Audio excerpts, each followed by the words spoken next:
أعوذ بالله من الشيطان الرجيم بسم الله الرحمن الرحيم لإيلاف قريش إيلافهم رحلة الشتاء والصيف فليعبدوا رب هذا البيت الذي أطعمهم من جوع وآمنهم من خوف رب اشرح لي صدري ويسر لي أمري واحلل عقدة من لساني يفقهوا قولي فالحمد لله والصلاة والسلام على رسول الله وعلى آله وصحبه أجمعين ثم ما بعد everyone السلام عليكم ورحمة الله وبركاته. Today some things about Surah Quraysh, a surah that follows immediately after Surah Al-Fil.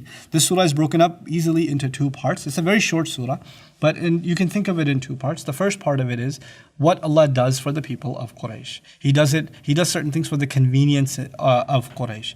And what does He do? He has opened things up for them in a way that they can travel in the summer and the winter in the most convenient of times and not worry about being robbed and ransacked by all the other tribes who are known for robbing and ransacking. Why? Because they are custodians of this house. So Allah says, why did I give you all these conveniences? Why did I protect you against the army of the elephant in the previous surah, that is?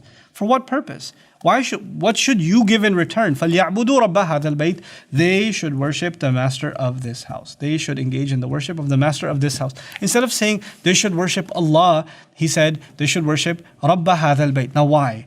He said that particular language because that house was built by Ibrahim alayhi salam for a purpose. The purpose of the worship of one God alone. Look at what you've done with that house.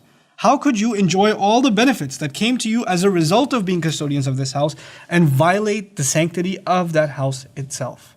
How could you do that? And that's actually the question that's posed to them. And in that you understand that this surah is actually a culmination of the previous surah. It's directly connected to the previous surah.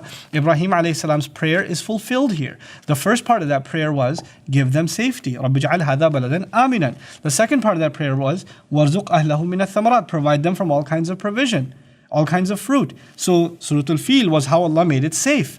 And Surah Al-Quraysh is how He makes it prosperous, how He gives them all kinds of fruit. They get to travel around. That's the phrase peace and prosperity. They go hand in hand. Peace in Surah Al-Fil, and prosperity in Surah Quraysh. You know, in a society, if you have peace and no prosperity, you can't survive. So what if your house is safe? You can't get a job, you'll starve. But what if there is prosperity, but there's no peace? Your home isn't safe, your bank isn't safe, your car isn't safe.